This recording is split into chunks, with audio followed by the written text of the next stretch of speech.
الحمد للہ نحمده ونستعینه ونستغفره ونؤمن به ونتوکل علیہ ونعوذ باللہ من شرور انفسنا ومن سیئات اعمالنا من يهده اللہ فلا مضل له ومن يضلله فلا هادی له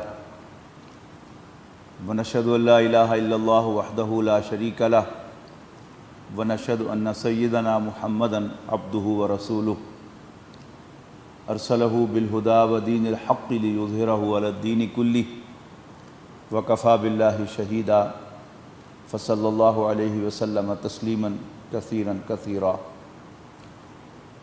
اما بعد فاعوذ باللہ من الشیطان الرجیم بسم اللہ الرحمن الرحیم یا ایہا الذین آمنوا اذا نودی للصلاة من یوم الجمعۃ فاسعوا الی ذکر اللہ وذروا البیع ذالکم خیر لکم ان کنتم تعلمون۔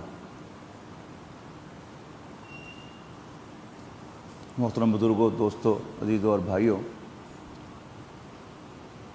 جیسا کہ آپ کو معلوم ہے کہ ہم یہاں خطبہ جمعہ کا مطالعہ کر رہے ہیں آج کل، اور اس میں ہم شہادت تک پہنچ گئے تھے کہ اشہد ان لا الہ الا اللہ ہو، اور اس کے بعد پھر اشہد ان محمدً عبدہ ورسولہ، یا اگر جمع کے صیغے میں کوئی خطیب پڑھ رہا ہے تو وہ نشہد ان لا الہ الا اللہ ہو ونشہد ان محمدً عبدہ ورسولہ کہتا ہے۔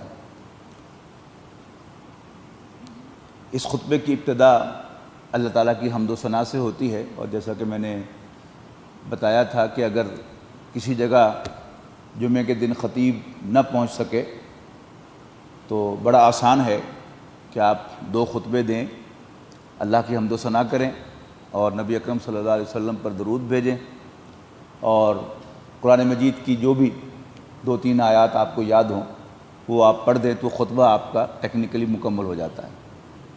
اور اسی طرح دوسرے خطبے میں بھی آپ دوبارہ اللہ تعالیٰ کی حمد و ثنا اور درود شریف پڑھیں، اور اس کے بعد ایک آدھ آیت بیان کریں، اور اس کے بعد کچھ دعائیں جو ہیں جو بھی آپ کو یاد ہوں، اور نہیں تو ربنا آتنا فی الدنیا حسنہ وفی الآخرۃ حسنہ وقنا عذاب النار، یہ تو سب کو یاد ہوتی ہے۔ ایسے ہی جتنی بھی دعائیں یاد ہوں آپ وہاں پڑھ دیں تو خطبہ جو ہے وہ دوسرا بھی مکمل ہو جائے گا، اس کے بعد آپ نماز پڑھا دیں تو وہ جو جمعے کی ریکوائرمنٹ ہے وہ پوری ہو جائے گی۔ تو سب سے پہلے اس خطبے میں اللہ تعالیٰ کی حمد و ثنا ہے، اور اللہ تعالیٰ کی حمد و ثنا بھی بڑی خاص ہے کہ ساری حمد اللہ کے لیے ہے۔ الحمدللہ نحمدہ، ہم اسی کی حمد کرتے ہیں، اسی کی تعریف کرتے ہیں، تعریف کے لائق صرف وہی ہے۔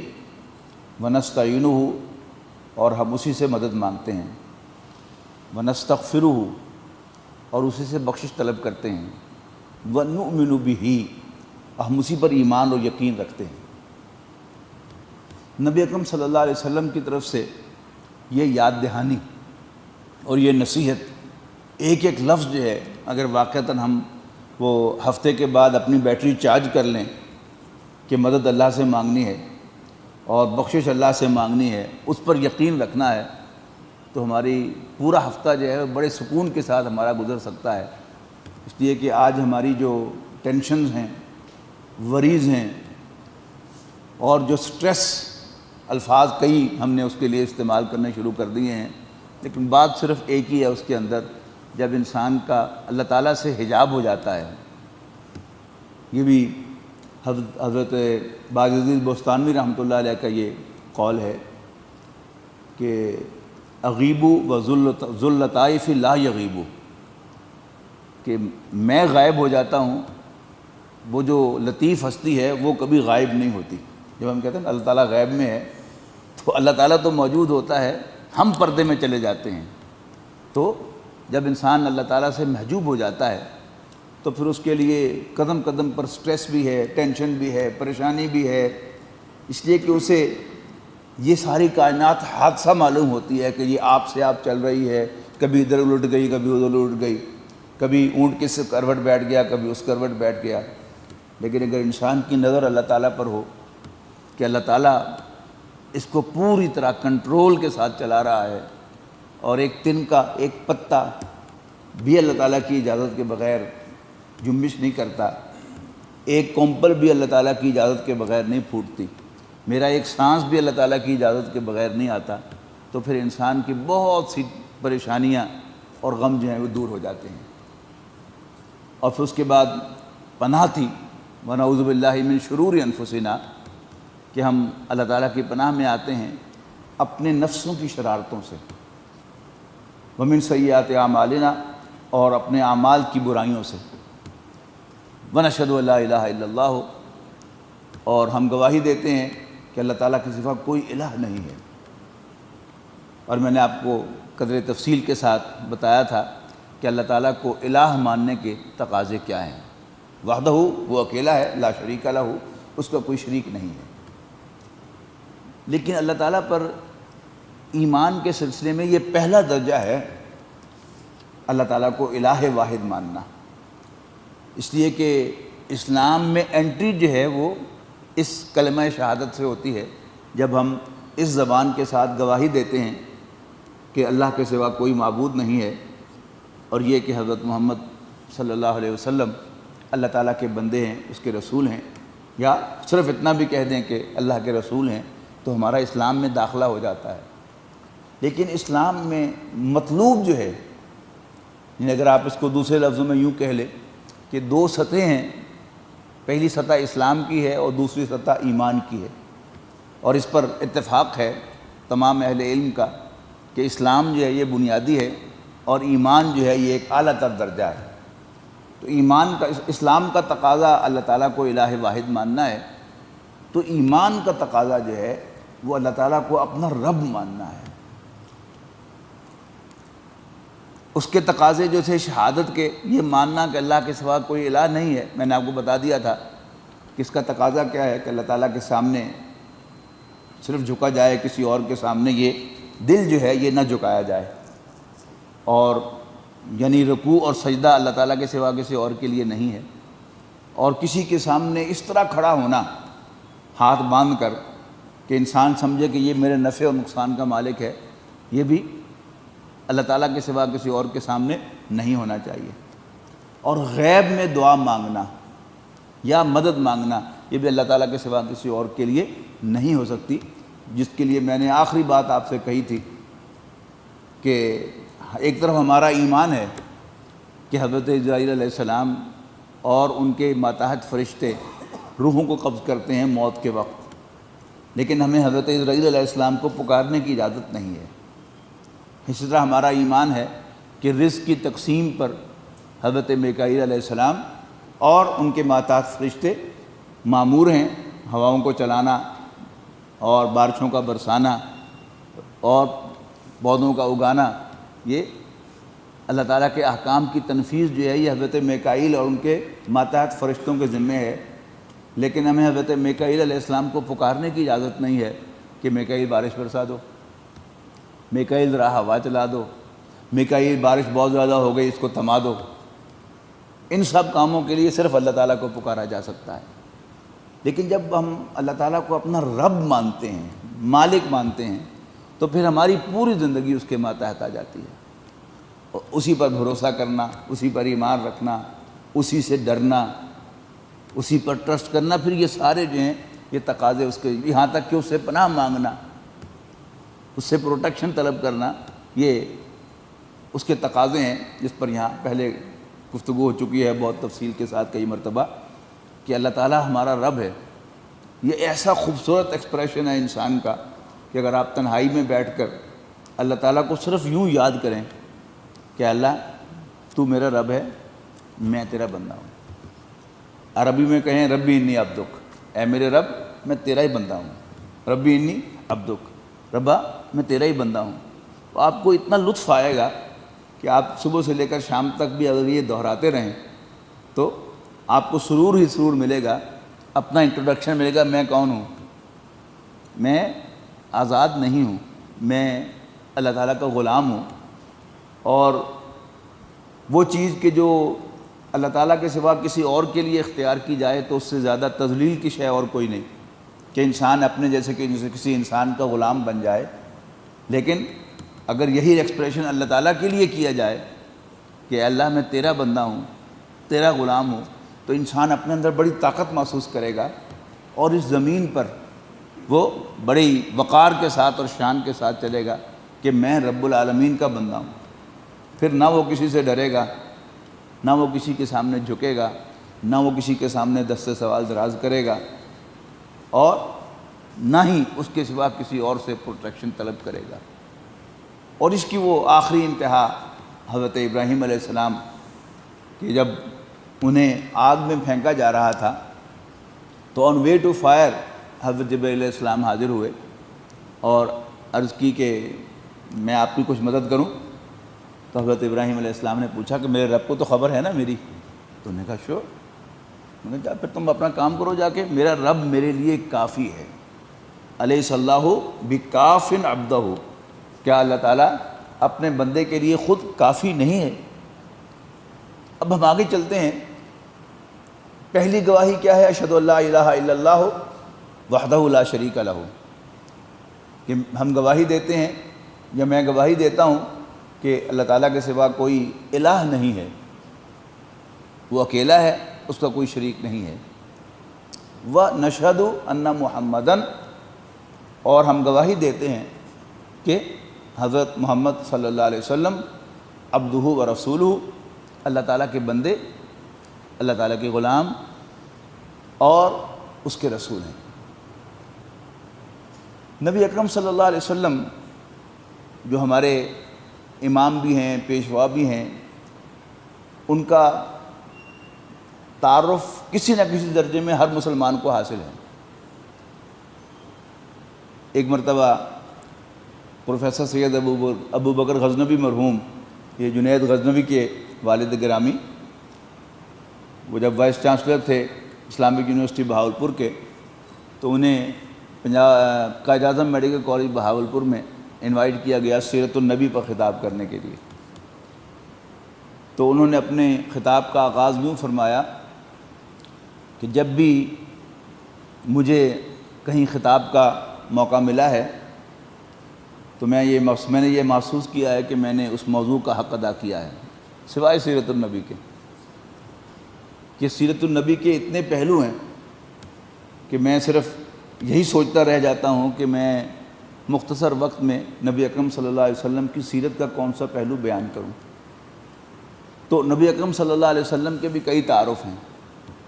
آپ انتہائی سچے انسان تھے، آپ بڑے کھرے انسان تھے، آپ انتہائی خوش اخلاق تھے، آپ ایک بہترین لیڈر تھے، آپ ایک بہترین کمانڈر تھے، آپ ایک بہترین استاد تھے، آپ ایک بہترین شوہر تھے، آپ ایک بہترین والد تھے۔ لیکن نبی اکرم صلی اللہ علیہ وسلم کا وہ تعارف جس پر ایمان لانا ضروری ہے، وہ کیا ہے کہ حضرت محمد صلی اللہ علیہ وسلم اللہ کے رسول ہیں۔ اور آج ایک بڑی سوچی سمجھی سازش کے تحت نبی اکرم صلی اللہ علیہ وسلم کی اس حیثیت کو کہیں چھپانے کی کوشش کی جا رہی ہے، جس سے سادہ لوگ، مسلمان، عام لوگ وہ سمجھ نہیں پاتے کہ نبی اکرم صلی اللہ علیہ وسلم کی شان کو بڑھایا جا رہا ہے یا نبی اکرم صلی اللہ علیہ وسلم کی حیثیت کو گرایا جا رہا ہے۔ اس میں دونوں امکانات ہیں۔ ایک امکان تو یہ ہے کہ ہم لوگ ناسمجھی میں ایسا کر رہے ہوں،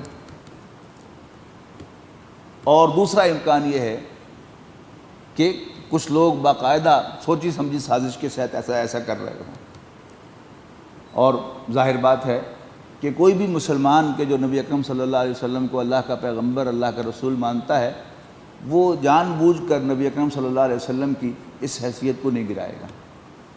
ہاں، دشمن جو ہے اس کو پلان کریں گے، پھر اس کا ظہور جو ہے حضور صلی اللہ علیہ وسلم کی اس حیثیت کو پس پش ڈالنے کا اور اس کو چھپانے کا، وہ مختلف جو واکس آف لائف ہیں ان میں مختلف طرح سے ظاہر ہوا ہے۔ مثلا ہمارے جو دیندار طبقے ہیں، اہل علم ہیں، انہوں نے نبی اکرم صلی اللہ علیہ وسلم کی اس حیثیت کو فار گرانٹیڈ لیا کہ وہ تو ہے ہی، اور سارا کا سارا زور جو ہے وہ اس پر صرف کر دیا کہ حضور صلی اللہ علیہ وسلم بشر ہیں یا نور ہیں۔ آپ کو معلوم ہے کہ ہمارے ہاں جو بریلوی مقطع فکر ہے، اس کا سارا زور اس بات پر ہے کہ نبی اکرم صلی اللہ علیہ وسلم اللہ کے رسول ہیں، اللہ کا نور ہیں۔ اور ہمارے ہاں اہل حدیث حضرات بالخصوص اور کچھ دیوبندی حضرات جو ہیں وہ بھی اس بات کے چیمپئن ہیں کہ انہوں نے نبی اکرم صلی اللہ علیہ وسلم کو بشر ثابت کرنا ہے۔ حالانکہ اگر آپ علمی اعتبار سے دیکھیں، خالص جو کلاس روم لیول کی بات ہوتی ہے اس میں بریلوی عقائد جو ہیں ان کو بھی آپ پڑھ لیں تو نبی اکرم صلی اللہ علیہ وسلم کو اللہ کا رسول مانتے ہوئے آپ کو نظر آئیں گے۔ اور پھر یہ کہ نبی اکرم صلی اللہ علیہ وسلم نور ہدایت ہیں۔ ہدایت کسے کہتے ہیں؟ راستہ دکھانا۔ اور اگر یہاں پر اندھیرا ہو جائے تو ہم میں سے کوئی شخص جو ہے شاید ہی وہ سیڑھیوں تک پہنچ سکے یا اس طرف باہر جا سکے کسی پلر کے ساتھ یا کسی ریلنگ کے ساتھ یا آپس میں ایک دوسرے سے ٹکرائے بغیر۔ لیکن یوں ہی روشنی ہوگی تو ہم ایک دوسرے کو بھی دیکھ پائیں گے اور راستہ بھی ہمیں نظر آ جائے گا۔ تو جب ہم نبی اکرم صلی اللہ علیہ وسلم کو ہادی مانتے ہیں، رہنما مانتے ہیں، تو پھر اس معنی میں نبی اکرم صلی اللہ علیہ وسلم بہرحال اللہ کا نور ہیں، اللہ تعالیٰ کی طرف سے انسانیت کو پرووائڈ کی جانے والی روشنی ہے کہ جس روشنی میں انسان اپنی زندگی کا سفر آسانی سے اور صحیح رخ پر طے کر سکتا ہے۔ تو ایشو نہیں تھا، لیکن وہ جو اقبال نے کہا کہ چاک کر دی ترک نادا نے خلافت کی قبا، سادگی اپنوں کی دیکھ اوروں کی عیاری بھی دیکھ۔ تو مسلمانوں کی سادہ لوہی کہ دونوں گروہ جو ہیں وہ یہ سوچ رہے ہیں، یہ سمجھ رہے ہیں کہ ہم کوئی دین کی خدمت کر رہے ہیں، اور دونوں جو ہیں ایک جو ہے وہ حضور صلی اللہ علیہ وسلم کے بشر ہونے پر سارا زور لگا رہا ہے اور دوسرا جو ہے وہ اس پر سارا زور لگا رہا ہے کہ رسول اللہ صلی اللہ علیہ وسلم نور تھے، روشنی تھے۔ حالانکہ آپ گہرائی میں اتر کر دیکھیں گے دونوں اس بات پر متفق ہیں۔ نبی اکرم صلی اللہ علیہ وسلم کی اصل حیثیت اللہ کے رسول کی ہے، اس پر دونوں سمجھ رہے ہیں کہ یہ تو ہم مانتے ہی ہیں۔ اور جو ہمارا دانشور طبقہ ہے وہ نبی اکرم صلی اللہ علیہ وسلم کے امانت دار ہونے، دیانتدار ہونے، سچا ہونے، خوش اخلاق ہونے اور ایک بہترین کمانڈر اور ایک بہترین اسٹیٹسمین ہونے پر زور دے رہا ہے، اس کو ہائی لائٹ کر رہا ہے، اور وہ بھی اس کا ذکر نہیں کر رہا کہ حضور صلی اللہ علیہ وسلم اللہ کے رسول ہیں۔ ابھی 4 ماہ میں انشاءاللہ ربیع الاول آئے گا تو آپ نوٹ کیجئے گا کہ ہمارے جتنے بھی مذاکرے ہوتے ہیں، پہلی بات تو یہ نوٹ کیجئے گا کہ آج سے 20 سال پہلے ایک ہی ٹی وی ہوا کرتا تھا ہمارے ملک میں، پی ٹی وی، اور اس میں ربیع الاول کے دنوں میں آنے والے جو بھی مہمان ہوتے تھے، مقررین ہوتے تھے، وہ رسول اللہ صلی اللہ علیہ وسلم کو اپنی اپنی سوچ کے مطابق، اپنی اپنی سمجھ کے مطابق، اپنے اپنے لیول کے مطابق خراج تحسین پیش کرتے تھے۔ لیکن پھر ایک طرف ٹی وی نیٹ ورکس کا جال پورا جو ہے وہ ہمارے ملک میں آ گیا، اور دوسرا ٹرینڈ اینکر آ گئے۔ یہ ٹرینڈ میں زور دے کر کہہ رہا ہوں، ان کی ٹریننگ کیا ہے کہ آپ نے آنے والے کو اپنی بات نہیں کہنے دینی، بلکہ اپنی بات اس کے منہ میں ڈال کر اس کے منہ سے نکلوانی ہے۔ اب ایک سیرت النبی کا پروگرام ہے، سب سے پہلے اینکر جو ہے اپنے مہمانوں کا تعارف کرواتا ہے، ان کے اندر ہوا بھی بھرتا ہے، ان کو پھونک بھی دیتا ہے، اور اس کے بعد پہلے مہمان سے تقاضا کرتا ہے کہ جی آپ ہمارے ناظرین کو رسول اللہ صلی اللہ علیہ وسلم کی صداقت کے بارے میں کچھ بتائیں۔ اب حضور صلی اللہ علیہ وسلم کی سچائی کے اتنے واقعات ہیں جن کے لیے کئی گھنٹے بھی کم ہیں، لیکن ابھی وہ مہمان رسول اللہ صلی اللہ علیہ وسلم کی صداقت کے چند واقعات سناتا ہے، اور ظاہر بات ہے کہ جو مہمان باہر سے آتا ہے وہ کچھ تیاری کر کے آتا ہے اور کوشش کرتا ہے کہ وہ واقعات کے جو عام مشہور ہیں ان کے علاوہ کچھ اور واقعات جو ہیں وہ بھی سیرت کی کتابوں سے، حدیث کی کتابوں سے تلاش کر کے لائے۔ وہ بیان کر رہا ہوتا ہے تو درمیان میں اینکر جو ہے وہ ٹوکتا ہے اور کہتا ہے کہ کیا کہنے ہیں حضور صلی اللہ علیہ وسلم کے کہ آپ کے دشمن بھی امانت آپ کے پاس رکھواتے تھے. اور دوسرے مہمان سے کہتا ہے کہ آپ ذرا ہمارے ناظرین کو رسول اللہ صلی اللہ علیہ وسلم کی دیانت داری اور امانت داری کے بارے میں کچھ بتائیں. اب وہ اس کا کچھ تذکرہ شروع کر دیتا ہے، درمیان میں پھر اسے بھی روک دیتا ہے اور کہتا ہے کہ جی سلام اس پر کہ جس نے گالیاں سن کر دعائیں دیں.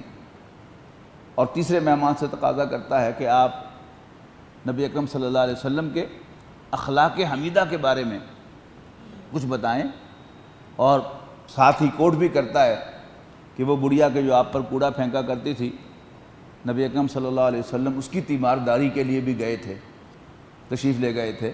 اور ان سے تقاضا کرتا ہے تیسرے مہمان سے کہ آپ حضور صلی اللہ علیہ وسلم کے اخلاق کے بارے میں ہمارے ناظرین کے کچھ معلومات میں اضافہ کریں. اب وہ حضور صلی اللہ علیہ وسلم کی حسن اخلاق کے بارے میں کچھ بتاتا ہے، پھر وقفہ ہو جاتا ہے اور وقفے میں وہ چیزیں دکھائی جاتی ہیں کہ جن سے انسان نے جو کچھ دین کے بارے میں سیکھا ہو اس کا اثر جو ہے وہ زائل ہو جائے. اس کے بعد پھر ایک دوسری طرف سے راؤنڈ لگاتا ہے اسی طرح، اور 25 منٹ کا پروگرام ختم ہو جاتا ہے اور ناظرین کو بہت کچھ سننے کو ملتا ہے، ان کی انفارمیشن میں بہت اضافہ ہوتا ہے. اور ناظرین جو ہیں وہ علماء کو کوستے ہیں کہ ستیہ ناس ہو مولویوں کا، ہمیں تو کبھی انہوں نے یہ واقعات سنائی ہی نہیں، بہت مزہ آیا، بہت انفارمیٹیو پروگرام تھا، نئی نئی باتیں پتہ چلی ہیں.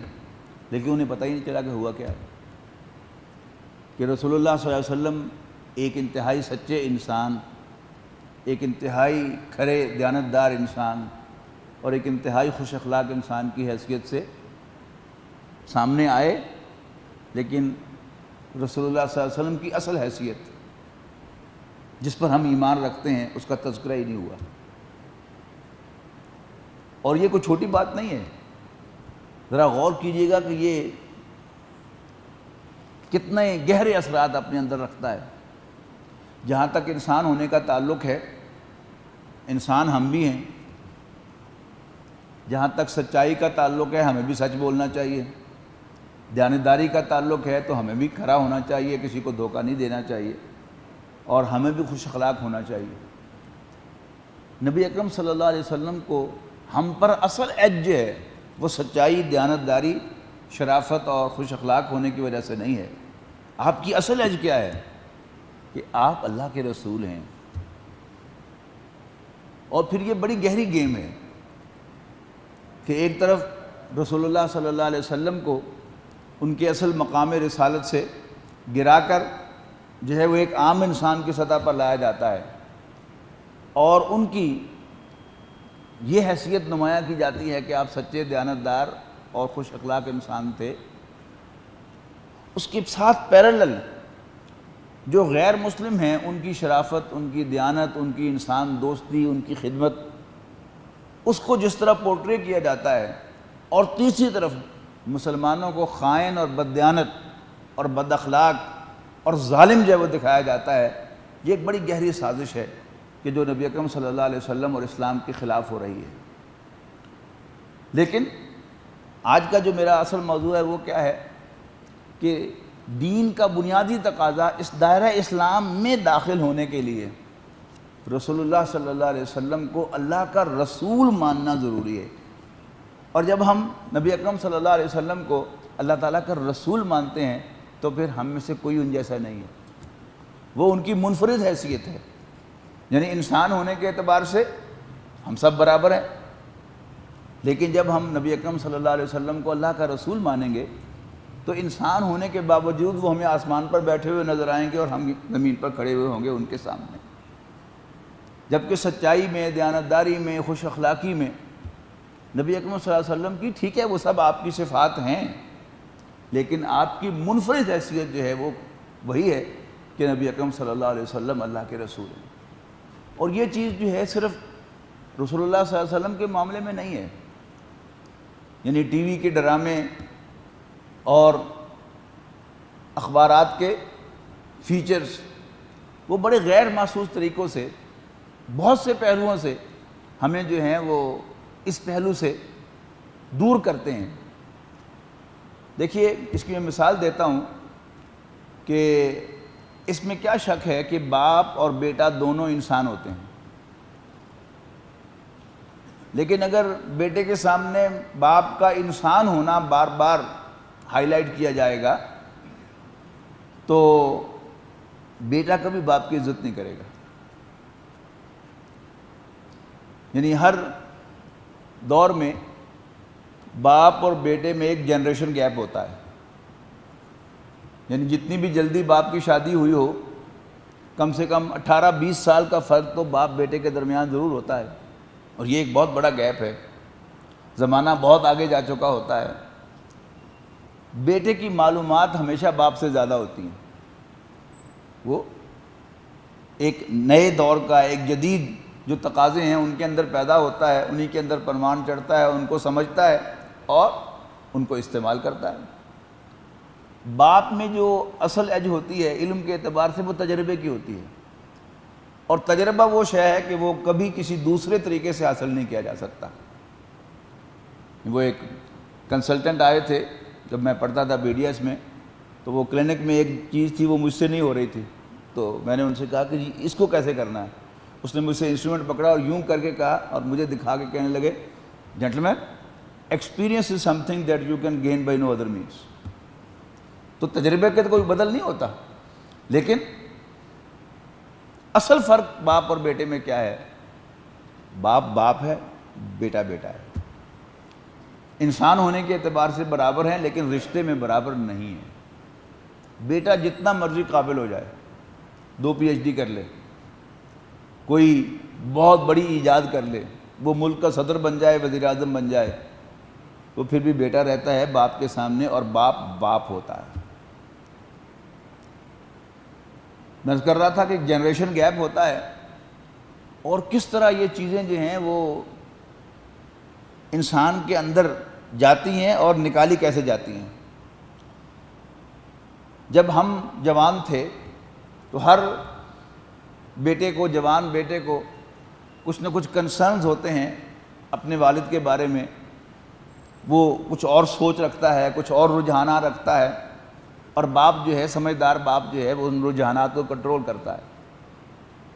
اس کے بیٹے کے تقاضے اور ہوتے ہیں, باپ اپنے فائنینشیل ریسورسز کی وجہ سے ان تقاضوں کو پورا نہیں کر سکتا. لیکن جب ہمارے زمانے میں, یا ہم سے بھی پہلے کہیں زیادہ اس کا رجحان ہوگا, کہ جب بھی بیٹے کو باپ سے کوئی شکایت یا کوئی کنسرن ہوتا تھا تو وہ اپنے ماموں سے, چچا سے, والد کے دوست سے اس تحفظ کا اظہار کرتا تھا کہ ابا جی جو ہیں وہ یہ نہیں کر کے دیتے, مجھے فلاں چیز نہیں لے کے دے رہے ہوتے. لیکن ہماری اس جنریشن کی حد تک یہ کیا تھا کہ وہ بزرگ جو تھا وہ والد کا دوست ہو, ماموں ہو, چچا ہو, یا کوئی اور رشتہ دار ہو, وہ بیٹے کو کہتا تھا کہ بھائی نہیں, لسن ٹو یور فادر, جو تمہارے باپ کہہ رہے, والد کہہ رہے ہیں, ان کی بات مانو, وہ صحیح کہہ رہے ہیں. اب ڈراموں کے ذریعے سے, فلموں کے ذریعے سے اور اشتہارات کے ذریعے سے یہ چیز بیٹوں کو سکھائی گئی ہے کہ آرگو کرو اپنے باپ سے, تم بھی انسان ہو, وہ بھی انسان ہے, آرگو کرو, کوئی مسئلہ نہیں ہے. You can talk to him, you can argue with him. اور پھر ایسی ایسی چیزیں بھی دکھائی جاتی ہیں کہ باقاعدہ والدین کی مخالفت کے باوجود اگر اولاد جو ہے وہ کوئی کام کرتی ہے اور پھر وہ کامیابی حاصل کرتی ہے تو پھر بتایا جاتا ہے کہ والدین جو ہیں پھر اس پر فخر کرتے ہیں اس کی اس کامیابی پر. یعنی آپ دیکھیے گا کہ یہ کتنی کلیور موو ہے کہ یہ بچوں کے دل میں, جوان نسل کے دل میں بٹھایا جائے کہ تمہارے والدین جو ہیں ان کی سوچ جو ہے بڑی نیرو ہے, ان کو دنیا کا پتہ ہی نہیں ہے, اور ان کی بات نہ ماننا, جو تمہیں صحیح معلوم ہو وہ کرنا. تو اب اندازہ لگائیے کہ اب یہ بچہ کبھی اپنے ماں باپ کی عزت کر سکتا ہے؟ ہرگز نہیں. یہی معاملہ ہوا رسول اللہ صلی اللہ علیہ وسلم کے بارے میں کہ کوئی باقاعدہ درس نہیں دیا گیا, کوئی لیکچر نہیں ہوئے کہ رسول اللہ صلی اللہ علیہ وسلم کی عزت کی کوئی خاص ضرورت نہیں ہے. لیکن یہ سلمان تاثیر اور وہ جو ان کے ساتھ باتیں کر رہے تھے بیٹھے ہوئے, جس پر ممتاز قادری نے سلمان تاثیر کو قتل کیا, تو یہ ایسے تھوڑا پیدا ہو گئے ہیں.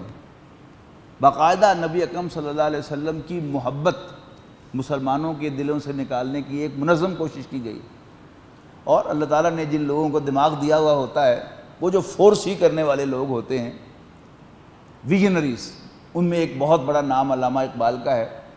تو علامہ اقبال نے آج سے پون صدی پہلے جو ہے یہ ریڈ کر لیا تھا، بلکہ اب تو پوری صدی ہو گئی اس بات کو، کہ یہ فاقہ کش کے موت سے ڈرتا نہیں ذرا، روح محمد اس کے بدن سے نکال دو صلی اللہ علیہ وسلم.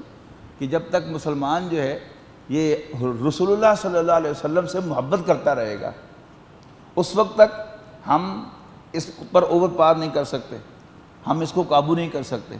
کسی طرح یہ رسول اللہ صلی اللہ علیہ وسلم کی محبت جو ہے مسلمانوں کے دل سے نکال دیں تو پھر انشاءاللہ ہم کامیاب ہو جائیں گے.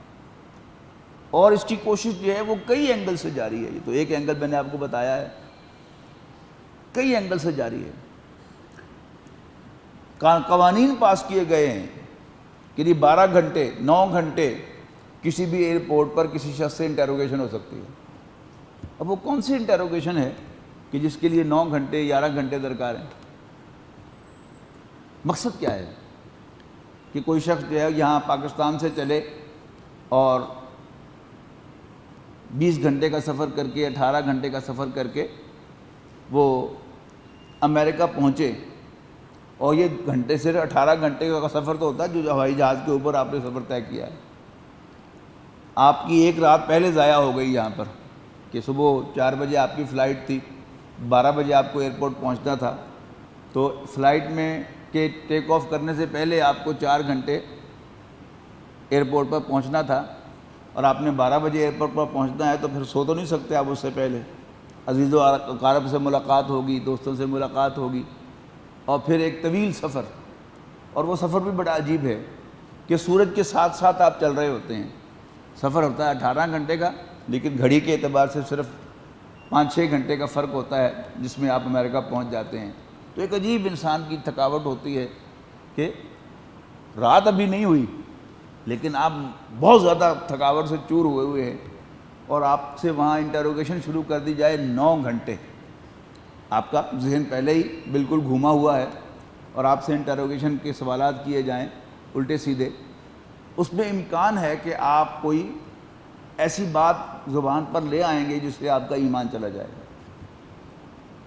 اس کی ایک مثال میں پہلے بھی کئی دفعہ دی ہے، پھر دہرا رہا ہوں کہ یہ جو واقعات رونما ہوتے رہے ہیں اور متسلسل کے ساتھ ہوتے ہیں. سوات میں گلے کاٹنے کے واقعات شروع ہوئے تو پے بپے ہوئے، پھر کراچی میں ٹارگٹ کلنگ شروع ہوئی تو پے بپے ہوئی.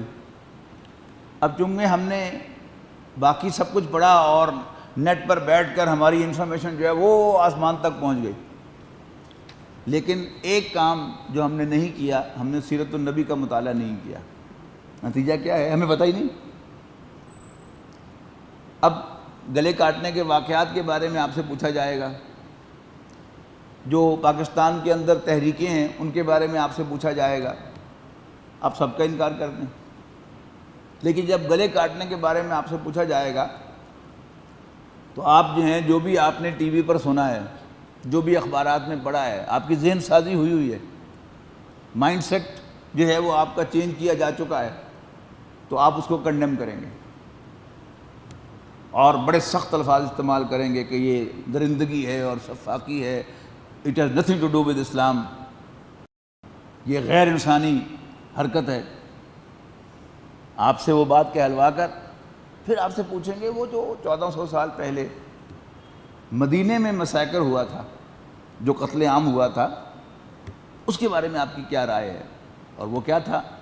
سیرت النبی کو اگر آپ پڑھیں کہ مدینے کے جو 3 قبائل تھے یہودی جن کے ساتھ نبی اکرم صلی اللہ علیہ وسلم نے معاہدہ کیا تھا، انہوں نے ایک ایک کر کے معاہدے کی خلاف ورزی کی. ان میں سے 2 قبیلے بنو خزرج کے حلیف تھے، تو خزرج والوں نے رسول اللہ صلی اللہ علیہ وسلم سے ریکویسٹ کی کہ یہ ہمارے حلیف ہیں، آپ ان کے ساتھ نرم معاملہ کریں. تو نبی اکرم صلی اللہ علیہ وسلم نے انہیں مدینہ چھوڑ کر جانے کی اجازت دے دی کہ جو کچھ بھی ساتھ لے جا سکتے ہیں لے جائیں، لیکن اب وہ مدینہ میں نہیں ٹھہر سکتے. لیکن جو تیسرا قبیلہ تھا وہ بنو اوس کا حلیف تھا، بنو قریظہ. ان پر انہوں نے جب معاہدے کی خلاف ورزی کی اور انہوں نے بہت بڑا آفینس کیا. اگر آپ سیرت میں پڑھیں گے تو آپ کو اندازہ ہوگا کہ انہوں نے کیا کیا تھا. غزوہ احزاب کے موقع پر جب 12,000 کا لشکر مدینے کے باہر آ کر پڑاؤ ڈالے ہوئے تھا 1 مہینے تک کے لیے، یعنی اسلام کو اور نبی اکرم صلی اللہ علیہ وسلم کو اپنے خیال کے مطابق وہ جڑ سے اکھاڑنے کے لیے آئے تھے، اس وقت بنو خزرج نے ان کے ساتھ طے کر لیا کہ ہاں ہم بھی آپ کی مدد کریں گے. نبی اکرم صلی اللہ علیہ وسلم کو خبر ہوئی، اس کے شواہد ملے، اور پھر آپ نے بھیجا چند افراد کو کہ تم تحقیق کر کے آؤ. اور وہ تحقیق کر کے آئے تو وہ واضح ثبوت کے ساتھ آئے. انہوں نے اطلاع دی کہ واقعی انہوں نے یہ ساز باز جو ہے وہ کی ہے. تو نبی اکرم صلی اللہ علیہ وسلم نے محاصرہ کیا، ان کا طویل محاصرہ ہوا، لیکن آخر ان کے دل میں اللہ تعالیٰ نے رعب ڈال دیا، رسول اللہ صلی اللہ علیہ وسلم کی ہیبت ڈال دی، انہیں ہتھیار ڈالے. جب ہتھیار ڈالے تو بنو اوس آئے کہ یہ ہمارے حلیف ہیں، آپ نے نرم معاملہ کیا تھا خزرج کے حلیفوں کے ساتھ، بنو قینقاع اور بنو نذیر کے ساتھ، ان کے ساتھ بھی آپ معاملہ نرم کریں. تو آپ نے ان سے پوچھا کہ اچھا کیا میں تمہارا معاملہ جو ہے یہ بنو اوس ہی کے حوالے نہ کر دوں کہ اوس تمہارے بارے میں جو فیصلہ کریں اس پر عمل ہو جائے؟ انہوں نے کہا جی ہمیں منظور ہے. اوس کے سردار تھے، قبیلے کے سردار حضرت سعد ابن معاذ رضی اللہ تعالیٰ عنہ. انہیں ایک تیر لگا تھا غزوہ احزاب میں، جس سے ان کی بڑی رگ جو ہے وہ پھٹ گئی تھی اور وہ زخمی تھے، اور ان کو پھر باقاعدہ گدھے پر سوار کر کے لایا گیا اس جگہ پر، اور انہوں نے فیصلہ سنایا. اور وہ تورات کے مطابق فیصلہ تھا کہ جب کوئی قبیلہ اللہ کے کسی پیغمبر کے ساتھ معاہدہ کر کے اس کی خلاف ورزی کرے تو اس کی سزا یہ ہے کہ اس میں جنگ کے قابل جتنے مرد ہوں ان کی گردن اڑا دی جائے، ان کو ذبح کر دیا جائے، اور عورتوں اور بچوں اور بوڑھوں کو غلام بنا دیا جائے. انہوں نے اس فیصلے کا اعلان کیا. اب چونکہ ان کا اپنا چوائس تھا کہ اوس ہمارے بارے میں جو فیصلہ کریں ہمیں منظور ہے، تو اس پر ایگزیکیوشن جو تھی اس فیصلے کی عمل درآمد رسول اللہ صلی اللہ علیہ وسلم نے کیا. تو یہود کے لیے یہ ایک بہت بڑی بات ہے. آج بھی اگر آپ جوش ویب سائٹ کھولیں گے تو وہاں پر آپ کو ریڈ مارک ملے گا مساکر آف مدینہ. اور یہ میں بھی ذہن میں رکھیے گا کہ یہودیوں کے ساتھ ہٹلر نے جو کیا تھا وہ یہ تھا کہ اعلان کر دیا گیا تھا ریڈیو پر کہ ہر یہودی کا ہمسایہ یہودی کے مکان پر یہ فلاں نشان جو ہے وہ لگا دے. اور پولیس آئی اور جس دروازوں پر نشان تھا ان کو پکڑ کے لے گئی یہودیوں کو، اور پھر ان کا جو کچھ بھی کیا وہ آپ کو معلوم ہے. اب وہ سارا بدلا اس لیے کہ عیسائیوں کے ساتھ ان کی صلح ہو چکی ہے، اور نبی اکرم حضرت عیسیٰ علیہ السلام کے جو کروسیفائی کرنے کا جو جرم تھا، گرچہ ہمارا تو ایمان ہے کہ حضرت عیسیٰ علیہ السلام سولی پر چڑھے ہی نہیں، لیکن عیسائی سمجھتے ہیں کہ بہرحال انہیں سولی پر چڑھایا گیا، اور اس کے بعد پھر وہ تیسرے دن قبر جو ہے پھٹی، اس میں زندہ ہو کر نکل آئے اور آسمان پر چلے گئے. ہمارا تو ایمان ہے کہ اللہ تعالیٰ نے ان کو زندہ اٹھا لیا. تو مجرم کون تھے؟ یہودی علماء کہ جنہوں نے حضرت عیسیٰ علیہ السلام کے خلاف وہ فیصلہ سنایا تھا کہ یہ فلاں فلاں فلاں ہے اور لہذا یہ واجب القتل ہے. لیکن پوپ نے ان کو سرٹیفکیٹ دے دیا ہے کہ تمہارا جو جرم تھا وہ ویو آف کیا جاتا ہے. اب سارا کا سارا وہ بدلہ بھی جو ہٹلر نے ان کے ساتھ کی تھی وہ بدلہ بھی مسلمانوں سے لیں گے. اور اب تو نشان لگانے کی ضرورت ہی نہیں ہے. کمپیوٹر کے اندر ڈیٹا کے اندر جو ہے وہ ہر شخص جو ہے وہ مارکڈ ہے، ہر گھر جو ہے وہ مارکڈ ہے، اور وہ ایک کلک کریں گے اور سب کی سب جو ہے لسٹ مسلمانوں کے سامنے آ جائے گی. پھر ان کے ساتھ وہ کیا کریں گے یہ اللہ ہی بہتر جانتا ہے، یا اللہ تعالیٰ ہی بچائے ہمیں اس سے کہ جو کچھ وہ کرنے والے ہیں. تو نبی اکرم صلی اللہ علیہ وسلم کے بارے میں جب وہ سوال کریں گے، اب مسلمان جو ہے، ابھی اس نے کہا تھا کہ کسی کا گلا کاٹنا جو ہے یہ کیا ہے؟ درندگی ہے. واحد راستہ مسلمان کے لیے وہ ہوگا کہ وہ حضرت ابوبکر رضی اللہ تعالیٰ عنہ کی سنت پر عمل کرے. اب جانتے ہیں کہ جب نبی اکرم صلی اللہ علیہ وسلم کو معراج نصیب ہوئی اور آپ نے صبح اس کا تذکرہ کیا کہ میں رات کو فلسطین بھی گیا تھا اور ساتوں آسمانوں کی بھی سیر کر کے آیا ہوں، تو قریش بہت ہنسے کہ ہم تو پہلے ہی کہتے تھے کہ معاذ اللہ اس کی مت ماری گئی ہے، اس کا دماغ خراب ہو گیا ہے، دیکھو کیسی عجیب باتیں کر رہا ہے. ایک شخص بھاگا بھاگا حضرت ابوبکر کے پاس گیا کہ بھائی یہ بتاؤ کہ اگر کوئی شخص یہ دعویٰ کرے کہ وہ راتوں رات فلسطین سے ہو کر آسمانوں کی سیر کر کے آیا ہے تو مان لو گے؟ تو حضرت ابوبکر نے کہا کہ نہیں۔ وہ خوش ہو گیا کہ میرا تین نشانے پہ لگ گیا، اور کہنے لگا کہ وہ تمہارا دوست تو کہہ رہا ہے صلی اللہ علیہ وسلم۔ تو حضرت ابوبکر نے پوچھا انہوں نے کہا ہے؟ اس نے کہا انہوں نے کہا ہے۔ میں نے کہا پھر مجھے کوئی شک نہیں ہے، اس لیے کہ میں محمد صلی اللہ علیہ وسلم کو اللہ کا رسول مانتا ہوں۔ تو دوستو اور بھائیو، آج مسلمان کے پاس کچھ بھی نہیں ہے دنیا میں، نہ عزت ہے، نہ دولت ہے، نہ کوئی وقار ہے۔ یعنی جیسا کہ میں پہلے عرض کر چکا ہوں کہ مسلمانوں کے جو دھوکے اور فراڈز ہیں ان کو ہائی لائٹ کیا جاتا ہے، اور آج مسلمان حقارت کی نگاہ سے دیکھے جاتے ہیں۔ ہمارا سرمایہ کیا ہے؟ کبھی آپ نے اس پر غور کیا؟ مسلمان کے پاس صرف ایک سرمایہ ہے، اور وہ سرمایہ کیا ہے کہ وہ حضرت محمد صلی اللہ علیہ وسلم کو اللہ کا رسول مانتا ہے۔ یہ ہمارا سرمایہ ہے، واحد سرمایہ۔ اور اگر ہم نے اس موقع پر نبی اکرم صلی اللہ علیہ وسلم کے خلاف کوئی ایک لفظ کہہ دیا، یا نبی اکرم صلی اللہ علیہ وسلم کے اس ایکٹ کو ڈسون کر دیا، یا اسی رو میں ہم نے کہا کہ جس نے بھی ایسا کیا ہے اس نے زیادتی کی ہے، رسول اللہ صلی اللہ علیہ وسلم کو ظالم قرار دے دیا معاذ اللہ، تو اور کچھ ہو نہ ہو۔ یعنی انسان ایسی سچویشن میں ایسا کیوں کہے گا اپنی جان بچانے کے لیے بذوم خیش کہ اگر میں اس وقت یہ کہہ دوں تو میری جان بچ جائے گی؟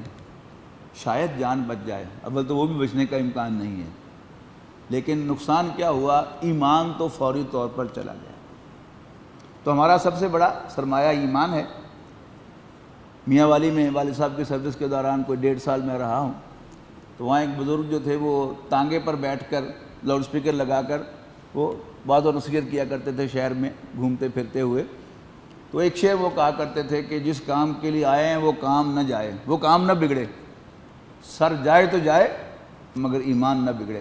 تو ہمارا سب سے بڑا سرمایہ ایمان ہے، اور ایمان کے معنی ہی یہ ہیں کہ حضرت محمد صلی اللہ علیہ وسلم کو اللہ کا رسول مانا جائے۔ ہمارے کلمے کے 2 جز ہیں، لا الہ الا اللہ، محمد الرسول اللہ۔ اللہ تعالیٰ کو الہ واحد ماننا اور حضرت محمد صلی اللہ علیہ وسلم کو اللہ کا رسول ماننا۔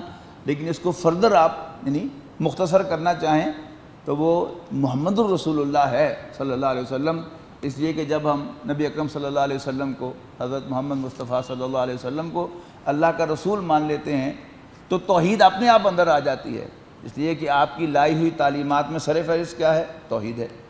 اور ہماری کتابوں میں ایمان کی تعریف ہی یہ ہے کہ الایمان تصدیق بما جاء بہ النبی صلی اللہ علیہ وسلم۔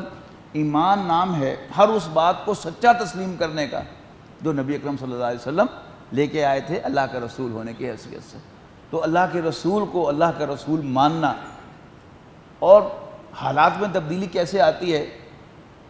جب میں چھوٹا تھا تو اس مصلی سے اور اس منبر سے ایک دعا جو ہے وہ کی جاتی تھی کہ یا اللہ خاتمہ کلمے پر ہو۔ اب آپ کو یہ ذکر ملتا ہے؟ نہیں ملتا، یعنی فار گرانٹیڈ لے لیا گیا۔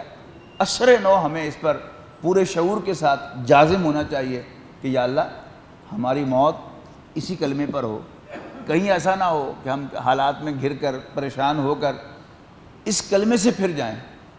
اور جیسا کہ میں نے عرض کیا کہ آپ سے انٹروگیشن ہوئی اور آپ نے فوری طور پر جان بچانے کے لیے وہ کلمہ کفر جو ہے وہ زبان سے نکال لیا، لیکن پھر بھی آپ کی جان بخشی نہیں ہوئی، اسی حالت میں اللہ تعالیٰ کے پاس پہنچ گئے تو خسرت دنیا والآخرہ، دنیا بھی گئی اور آخرت بھی گئی۔ اللہ تعالیٰ ہمیں ایسے برے انجام سے محفوظ رکھے۔ نبی اکرم صلی اللہ علیہ وسلم پر ایمان کہ نبی اکرم صلی اللہ علیہ وسلم حضرت محمد مصطفیٰ صلی اللہ علیہ وسلم اللہ کے بندے اور اللہ کے رسول ہیں، یا صرف اتنا ہی کہہ دیں کہ حضرت محمد صلی اللہ علیہ وسلم اللہ کے رسول ہیں، تو یہ ہمارا ایمان ہے۔ اسی کے ساتھ ہمیں اس دنیا سے جانا چاہیے، اسی پر زندہ رہنا چاہیے، اور اسی کلمے کے ساتھ اللہ تعالیٰ ہمیں حشر نصیب فرمائے اور ہم پہچانے جائیں رسول اللہ صلی اللہ علیہ وسلم کی امتی کی حیثیت سے، اور پھر ہمیں حوض کوثر سے پانی جو ہے وہ نصیب ہو نبی اکرم صلی اللہ علیہ وسلم کے ہاتھوں تو یہی ہماری کوئی قسمتی ہے. باقی دنیا کا سارا مال بھی ہمیں مل جائے لیکن ایمان ہمارا چھن جائے تو پھر وہ گھاٹے کا سودا ہے. اقول قولی ھذا واستغفر اللہ لی ولکم ولسائر المسلمین والمسلمات.